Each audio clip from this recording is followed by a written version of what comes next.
देवर ने किया भाभी को प्रेग्नेंट। रात के समय दीपक: हेलो ब्रदर, क्या हुआ, नींद नहीं आ रही आपको?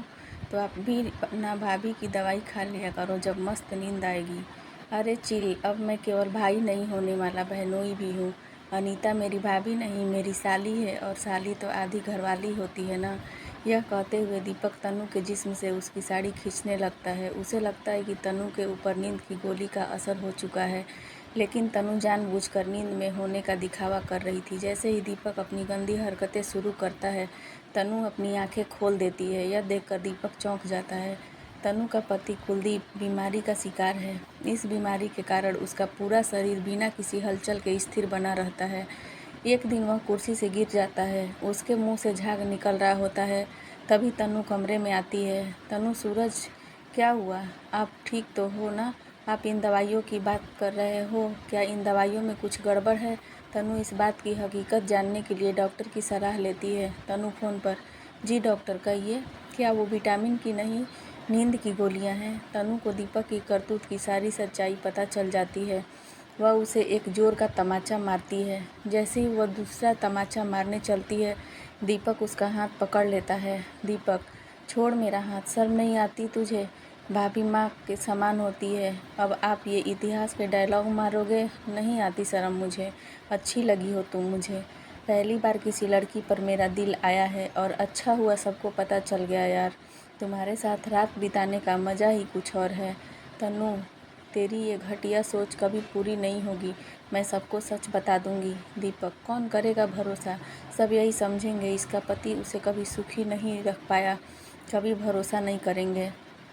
रही बात तुम्हारी घर वालों की, तो क्या बताओगी तुम उन्हें? तुम्हारी बहन अदिति बहुत प्यार करती है, उसका दिल टूट जाएगा, और आपको पता नहीं कितनी इज्जत खराब होती है एक औरत की। भाभी: तनु, मेरे परिवार वालों की सोच इतनी छोटी नहीं है कि इज्जत के लिए वो मेरी बहन की ज़िंदगी बर्बाद करेंगे, समझे? तनु: अदिति, अदिति दीदी। तनु: मुझे तुझसे कुछ बात करनी है। अदिति: दीदी, मुझे विकास ने सब बता दिया है। सॉरी, रियली सॉरी दीदी। तनु: सॉरी? अदिति: हाँ, मैंने तो सारे प्रोटेक्शन यूज किए थे, फिर भी पता नहीं कहाँ से मैं प्रेग्नेंट हो गई। लेकिन दीदी, घबराने की कोई बात नहीं है। मैंने दीपक से बात कर ली है, उसने उषा आंटी से भी बात कर ली है। हम लोग 2 दिन बाद ही कोर्ट मैरिज कर रहे हैं। तभी वहाँ दीपक कार से आता है। दीपक: भाभी आप चिंता मत कीजिए, मैं हूँ अदिति के साथ, उसकी इज्जत पे कोई भी उंगली नहीं उठा सकेगा। अदिति: अच्छा, अब हमें लगता है कि हमें घर जाना चाहिए। ये कहकर अदिति वहाँ से चली जाती है। दीपक और तनु अभी वहीं खड़े होते हैं। तनु अपनी बहन की ज़िंदगी के बारे में सोच रही होती है। दीपक: भाभी? तनु अभी भी सोच में डूबी हुई है। दीपक: भाभी कहाँ खो गई, अब घर चलें? तनु दीपक तनु को कार में बैठाकर घर ले जाता है। 2 दिन बाद दीपक और अदिति की कोर्ट मैरिज हो जाती है। दोनों गृह प्रवेश कर सबका आशीर्वाद लेते हैं। दीपक आशीर्वाद लेने के बहाने तनु के पैर में छूकर उसकी साड़ी को ऊपर करता हुआ स्पर्श करता है। तनु को यह बहुत बुरा लगता है, लेकिन फैमिली के सामने वह खुद को नॉर्मल दिखाने की कोशिश करती है। इसके बाद दीपक अदिति के साथ कमरे में चला जाता है। आज उसकी सुहाग रात होती है, इसलिए वह रोमांस में खो जाते हैं। आधी रात को जब अदिति गहरी नींद में सो जाती है, तब दीपक उठकर तनु के कमरे में जाता है। दीपक को कमरे में घुसता देख तनु जाग जाती है, और वह कुलदीप को भी उठा देती है। दीपक अब अपने बड़े भाई के सामने इतना फूल चुका होता है कि वह बिना किसी शर्म के सब कुछ उसके सामने बोल देता है। कुलदीप, जो कि बीमारी का शिकार है, अपने शरीर को हिला तक नहीं सकता। दीपक: हेलो भैया। दीपक: हेलो भाभी। तुमने अपनी सुहाग रात मेरे साथ तो की नहीं, मैं भी तो अपनी सुहाग रात तुम्हारे साथ मनाऊंगा ना। तनु: नहीं प्लीज़, अगर अदिति को पता चल गया तो? दीपक: भाभी, किसी को कुछ पता नहीं चलेगा। तभी कुलदीप को गुस्सा आता है, और वह अपने शरीर को इधर उधर इस तरह छटपटाने लगता है जैसे कि वह दीपक को मारने की कोशिश कर रहा हो। दीपक: तुम चुप रहो अजय भैया, इतनी रात को शोर मत मचाओ, डिस्टर्ब होता है ना, ऐसा नहीं चलेगा। भैया तुम मेरे साथ आओ। तनु: कहाँ लेकर जा रहे हो तुम इन्हें? दीपक: जरा रुको तो भाभी। दीपक कुलदीप को गोद में उठाकर व्हील चेयर पर बैठाकर वॉशरूम में ले जाकर बंद कर देता है। कुलदीप बहुत छटपटाता है लेकिन कुछ कर नहीं पाता। दीपक, हैव अ गुड टाइम भैया। तनु, तुम ऐसा क्यों कर रहे हो? दीपक, भाभी अच्छा नहीं किया क्या हम इस तरह रोमांस करते और भैया हमें ऐसे देखते तो उन्हें कितना हर्ट होता, सोचो। सो भाभी, हमें भी तो प्राइवेसी चाहिए ना। अरे भाभी तो रो रही है। भाभी रोइए मत, आपको तो मुझे थैंक यू बोलना चाहिए। जो काम भैया नहीं कर सकते वह काम मैं कर रहा हूँ। दीपक तनु को बिस्तर पर लेटाकर उल्टी सीधी हरकतें करना शुरू कर देता है। चाह कर भी तनु कुछ नहीं कर पाती और दीपक की बदतमीजी बर्दाश्त करती रहती है। दीपक वह सब करता है जो एक पति पत्नी के बीच होता है। कुछ समय बाद दीपक, अरे भैया तो बाथरूम से निकलना ही भूल गया। दीपक कुलदीप को बाथरूम से निकालने के लिए जाता है। तनु बिस्तर पर लेटी रो रही होती है। तभी दूसरे कमरे में सो रही अदिति की नींद खुल जाती है और वह देखती है कि दीपक बिस्तर पर नहीं है। वह आवाज़ देती हुई बिस्तर से खड़ी होती है और दीपक को ढूंढने लगती है। तभी वह तनु के कमरे में आती है। वह देखती है कि दीपक कुलदीप को व्हील चेयर पर बैठाए बाथरूम से निकाल रहा है। अदिति, दीपक आप यहाँ क्या कर रहे हैं? दीपक झिझकते हुए, अरे वो भैया ना बाथरूम में गिर गए थे तो भाभी ने मुझे हेल्प करने के लिए बुलाया था। अदिति, ये दीदी इतना रो क्यों रही है? आखिर ये क्या हो रहा है? दीपक, अरे भैया को इस हालत में देखकर उनका मन भर आया। दीपक, भाभी आप चिंता मत कीजिए, मैं हूँ ना। यह कहते हुए दीपक अदिति के साथ उनके कमरे से बाहर चला जाता है। तनु कुलदीप से लिपट कर बुरी तरह रोने लगती है। अगले दिन लंच के समय, सास, शुरू के 3 महीने ज़्यादा ध्यान रखना पड़ता है। तनु, माँ जी आप चिंता मत कीजिए, मैं अदिति का पूरा ध्यान रखूँगी।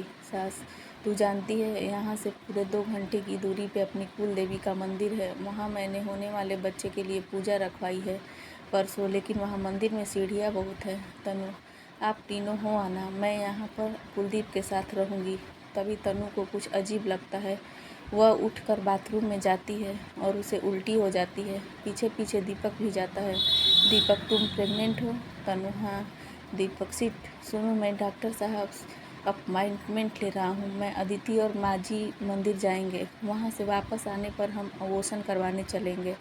तनु, नहीं प्लीज़ ऐसा मत करना, मैं अपने बच्चे को नहीं मारूंगी, मैं अपने बच्चे को नहीं गिराऊंगी। दीपक, ये तुम्हारा ही नहीं मेरा भी बच्चा है और ये बच्चा है ना, मुझे नहीं चाहिए। मुझे एक बात बताओ, तुम क्या बोलोगी? ये बच्चा तुम्हारे पेट में कैसे आया? तनु, मैं कुलदीप को लेकर ये शहर छोड़कर चली जाऊंगी और 1 साल बाद जब कोई मुझसे पूछेगा ये बच्चा किसका है तो मैं कह दूंगी मैंने ये गोद लिया है। लेकिन प्लीज़ प्लीज़ तुम इसे मत मारना, प्लीज़। दीपक, दिमाग ख़राब हो गया है क्या? पागल हो क्या? ज़्यादा होशियारी की तो जैसे तेरे पति को सीढ़ियों से गिराकर पैरालिसिस का शिकार बना दिया, ऐसे ही तुझे कर दूंगा। मंदिर जाते समय रास्ते में दीपक फ़ोन पर, हेलो, क्या क्लाइंट के साथ अर्जेंट मीटिंग है? ओह गॉड। माँ, क्या हुआ बेटा? दीपक, ऑफिस से अर्जेंट मीटिंग का कॉल आया है, मुझे जाना पड़ेगा। आप एक काम कीजिए, ड्राइवर के साथ जाइए, मैं 2-3 घंटे में काम करके आ रहा हूँ। माँ, ठीक है, संभाल के जा घर पर। तनु किचन में अकेली अपने बच्चों के बारे में सोच रही होती है। तनु, सॉरी सूरज, अपने बच्चे को मारकर ऐसी ज़िंदगी से जीने से अच्छा है कि मैं मर जाऊं। वह तेज़ धार वाला चाकू उठाती है और अपने पेट में मारने ही वाली होती है कि तभी दीपक वहां आ जाता है और उसे रोक लेता है। दीपक, अरे भाभी, इतनी जल्दी तुम मुझे कैसे छोड़ के जा सकती हो? तनु, छोड़ो, छोड़ो दो मुझे, छोड़ मुझे। किसी तरह तनु अपने आप को दीपक से छुड़ाकर घर से बाहर की ओर भागती है। दीपक, आपका प्यारा पति मेरे पास है, चुपचाप वापस आ जाइए भाभी। भाभी, भाभी। तनु उल्टे पांव दीपक के पास आती है। दीपक, काफ़ी देर कर दी आपने। तनु, इन्हें छोड़ दो प्लीज़। दीपक, आप चुपचाप मेरे साथ चलिए वरना भैया को इसी पानी में। तनु, नहीं प्लीज़ ऐसा मत करना, मैं तुम्हारे हाथ जोड़ती हूँ। दीपक, अब आप ही सोच लीजिए, आप अपने प्यारे पति को बचाना चाहते हैं या फिर बच्चे को? इंस्पेक्टर। दीपक, अपने भाई को छोड़ दो वरना गोली मार दूंगा। अदिति, दीदी, जीजू सॉरी डिस्टर्ब किया, वो एक्चुअली मेरी मल्टीविटामिन की दवाई ख़त्म हो गई है तो दीदी से वही लेनी थी। तभी तनु बाथरूम से कमरे में आती है और अदिति को रोकते हुए कहती है, तनु, ये विटामिन की नहीं नींद की गोलियां हैं। अदिति, नींद की गोलियां? लेकिन ये आपके पास क्या कर रही हैं? बोलो दीदी। अदिति दीपक को खींच कर तमाचा मारती है। अदिति, जब दीदी ने मुझे तुम्हारी सच्चाई बताई थी तो मैंने उन पर बिल्कुल भी यकीन नहीं किया था। सोच भी नहीं सकती कि तुम इतने गिरे हुए इंसान हो सकते हो। लेकिन जब मंदिर जाते समय तुमने मीटिंग का बहाना बनाया, तुम कार से उतर गए, तब मैं समझ गई कि दीदी जो भी कह रही थी सच कह रही थी। तुम ही हो ऐसे, इसके बाद पुलिस ले जाकर जेल में डाल देती है।